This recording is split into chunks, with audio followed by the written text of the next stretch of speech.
तो hello everyone, कैसे हो आप सब। तो अगर आप भी एक ट्रू बुलेट लवर है और आप अपनी बाइक को न्यू रखने के लिए उसके ऊपर लेमिनेशन या फिर पीपीएफ करवाते हो तो आप बिल्कुल सही वीडियो पर हो। आज इस वीडियो में आपको जानने के लिए मिलेगा कि अगर आपकी बाइक की लेमिनेशन इस तरीके से ख़राब हो जाए तो उसको आप फिर से किस तरीके से रिमूव कर सकते हो, और साथ साथ मैं आपको इसमें ये भी बताने वाला हूँ कि क्या वो टाइम पीरियड है जब तक आपको लेमिनेशन अपनी बाइक के ऊपर रखनी चाहिए और कितने टाइम बाद उसको रिमूव करना चाहिए। तो सब कुछ आपको इस वीडियो में जानने के लिए मिलेगा, और इसके साथ साथ मैं कुछ सेफ्टी प्रिकॉशन भी बताने वाला हूँ आपको, जो आप ध्यान में रखकर अपनी बाइक का पेट्रोल टैंक और लेमिनेशन दोनों को सेव कर सकते हो। तो वीडियो स्टार्ट करने से पहले जो लोग न्यू जुड़े हैं उनसे यही कहना चाहता हूं कि प्लीज़ मेरे चैनल को सब्सक्राइब कर लीजिए और साथ साथ बेल आइकन को भी प्रेस कर दीजिए, ताकि जब भी कभी ऐसी इंफॉर्मेटिव वीडियो मैं अपने चैनल पर डालूं तो उसका नोटिफिकेशन आपको मिलता रहे। तो सबसे पहले बात करते हैं कि क्या वो टाइम पीरियड है जब आपने अपनी बाइक के लेमिनेशन या फिर पीपीएफ को रिमूव करना है। तो अगर आपने सिंपल लेमिनेशन करवाई है तो उसको 7 से 8 महीने में आपने रिमूव करना ही है, और अगर आपने पीपीएफ करवाया है तो 10 महीने या फिर 1 साल के अंदर अंदर आपने उसको भी रिमूव करना है और फिर से न्यू लेमिनेशन या फिर पीपीएफ करवानी है। अब बात आती है कि अगर आपकी बाइक के साथ इस तरीके से लेमिनेशन ख़राब हो जाती है तो उसके पीछे क्या कारण हो सकते हैं। तो उसमें सबसे बड़ा कारण तो आपका सनलाइट ही होती है। अगर आप अपनी बाइक को डायरेक्ट सनलाइट में खड़ा करते हो तो उसकी वजह से आपकी लेमिनेशन इस तरीके से ख़राब हो जाती है। और सेकंड, अगर आप जिस सर्विस स्टेशन में काम करवाने के लिए जाते हो तो जब आपकी बाइक के पेट्रोल टैंक के ऊपर ग्रीस वाले हाथ लग जाते हैं तो वो सिंपल कपड़े से साफ़ नहीं होते हैं। तो कई मैकेनिक पेट्रोल में डिप कर कपड़ा आपके पेट्रोल टैंक के ऊपर मार देते हैं, तो उस कंडीशन में जो लेमिनेशन होती है उसकी लाइफ ख़त्म हो जाती है और उसकी वजह से भी आपकी लेमिनेशन इस तरीके से ख़राब हो जाती है। और थर्ड वन है इसका, जब आप अपनी बाइक को वॉश करवाते हो तो कई सर्विस स्टेशन में आपकी बाइक को सिर धोने वाले शैम्पू से या फिर कपड़े धोने वाले सर्फ से वॉश कर देते हैं। तो उसमें कुछ एक केमिकल ऐसे होते हैं जो आपके लेमिनेशन और पीपीएफ के लिए नुकसानदायक होते हैं, तो वो भी आपके लेमिनेशन को इस तरीके से डैमेज कर देते हैं। तो इन तीनों बातों का आप ध्यान रखें। और इसमें जो फर्स्ट वाली है, डायरेक्ट सनलाइट में आपने अपनी बाइक को लेमिनेशन या फिर पीपीएफ करी हुई बाइक को बिल्कुल भी नहीं खड़ा करना है। अगर आप खड़ा करोगे तो आपका 7-8 महीने तो छोड़ो, आपका 3 से 4 महीने में ही लेमिनेशन इस तरीके से ख़राब हो जाएगी। तो ये आपने मेक श्योर ज़रूर करना है कि जब भी आप कभी सनलाइट में अपनी गाड़ी को खड़ा करें, आपके पास कोई और ऑप्शन ना हो, तो उसके लिए आप बाइक का जो कवर आता है वो ले लें और उसको कवर करने के बाद ही आप उसको सनलाइट वाले एरिया में खड़ा करें।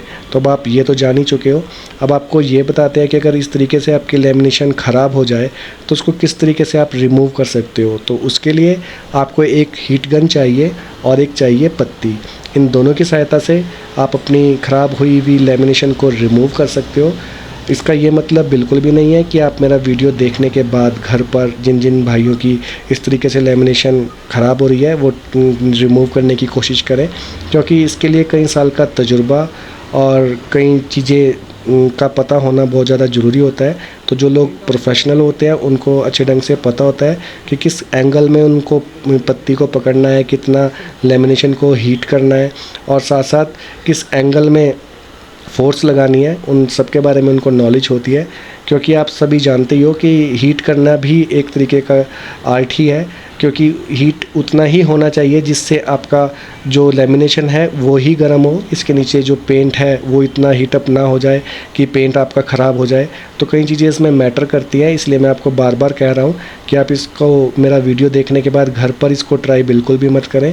जो लोग इस तरीके की जॉब करते हैं उनको कई साल का एक्सपीरियंस होता है, उसके बाद ही वो अपने काम में परफेक्ट हो पाते हैं और इस तरीके से अपने जॉब को सही ढंग से कर पाते हैं। तो please don't try this at home. मैं बार बार कहता हूँ कि इसको आप घर पर ट्राई बिल्कुल भी मत करें। और जब भी कभी आप इस तरीके से अपने लेमिनेशन को निकलवाएं तो ये मेक श्योर हमेशा ही करें कि जहाँ पर आप जॉब करवा रहे हैं इस तरीके की, वहाँ पर पेंट जॉब ज़रूर होता हो, क्योंकि जो पेंटर होते हैं वही इस तरीके से आपकी लेमिनेशन को रिमूव कर सकते हैं। अगर कोई सिंपल बाइक मैकेनिक है तो वो कभी भी आपकी लेमिनेशन को इस तरीके से रिमूव नहीं कर पाएगा, क्योंकि उसको इस तरीके का पता ही नहीं होगा, उसको यही नहीं पता होगा कितना फोर्स लगाना है, किस एंगल में पत्ती को पकड़ना है। पर जो एक पेंटर होगा उसको अच्छे ढंग से पता होगा कि उसको किस तरीके से फोर्स लगाना है, कितने एंगल में पत्ती को पकड़ना है, और वो ईज़िली आपकी लेमिनेशन को रिमूव कर देगा। तो अब बात आती है कि लेमिनेशन क्यों करवानी चाहिए। सबसे पहले आपको ये समझना होगा, आजकल शायद ये फ़ैशन बन गया है, लोगों को पता ही नहीं है कि उनको लेमिनेशन क्यों करवानी चाहिए, और वो फ़ैशन के चक्कर में कई लोग स्मोकी लेमिनेशन करवा लेते हैं। कई लोगों को यही नहीं पता होता है कि कितनी थिकनेस की उनको लेमिनेशन करवानी चाहिए, उनकी रिक्वायरमेंट क्या है। तो अगर आप ये सब बातें जानना चाहते हो तो प्लीज़ कमेंट सेक्शन में जाकर मुझे कमेंट करना बिल्कुल भी मत भूलिएगा। मैं लेमिनेशन और पीपीएफ के बारे में भी डिटेल में वीडियो बनाकर डाल दूँगा कि इसकी क्वालिटी क्या होती है और कितनी क्वालिटी की लेमिनेशन या पीपीएफ आपको करवानी चाहिए, और अच्छी लेमिनेशन या फिर पीपीएफ कौन सी होती है, कौन सा ब्रांड है जिसकी पीपीएफ या फिर लेमिनेशन आपको अपनी बाइक के ऊपर करवानी चाहिए। इन सब के बारे में मैं डिटेल में वीडियो बनाकर डाल दूंगा, पर आप उसके लिए आपको मेरे कमेंट सेक्शन में जाकर कमेंट करना होगा। तो आप फटाफट से कमेंट कीजिए अगर आप जानना चाहते हैं इस बारे में।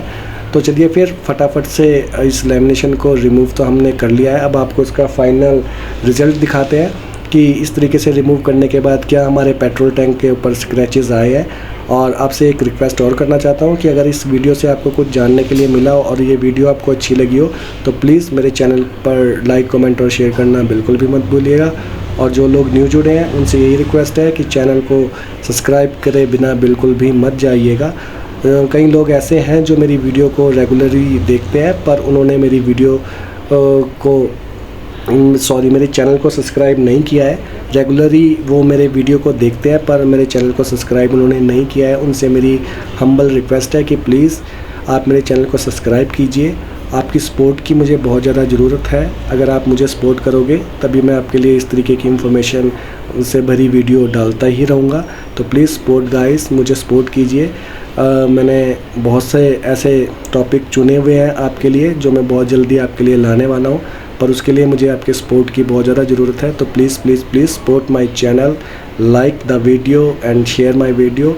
तो अब आपको इसका फ़ाइनल रिज़ल्ट दिखाते हैं कि इस तरीके से लेमिनेशन उतारने के बाद उसकी क्या कंडीशन रहती है, कि क्या इस तरीके से लेमिनेशन उतारने के बाद आपके पेट्रोल टैंक के ऊपर या फिर पेंट के ऊपर स्क्रैचेस आते हैं। तो लेमिनेशन उतारने के बाद अब अपने पेट्रोल में डिप कर एक क्लॉथ ले लिया है और उससे जो इसके ऊपर गम लगी हुई है उसको हम रिमूव कर रहे हैं। अच्छे ढंग से हम पूरा रिमूव करने के बाद जो इसके ऊपर इसका गम लगा हुआ है उसको रिमूव करने के बाद जो इसका फाइनल रिज़ल्ट आएगा वो आपको दिखाते हैं। तो पेट्रोल से गम साफ़ करने के बाद ये रहा इसका फाइनल रिज़ल्ट। अब आपका पेट्रोल टैंक बिना पेंट किए बिल्कुल न्यू ब्रांड हो चुका है। तो अगर आपको मेरा वीडियो पसंद आया हो तो वीडियो को लाइक, कमेंट और शेयर करना बिल्कुल भी मत भूलिएगा। तो मिलते हैं आपसे न्यू वीडियो में न्यू टॉपिक के साथ। तब तक के लिए आप सभी को बाय बाय, टेक केयर।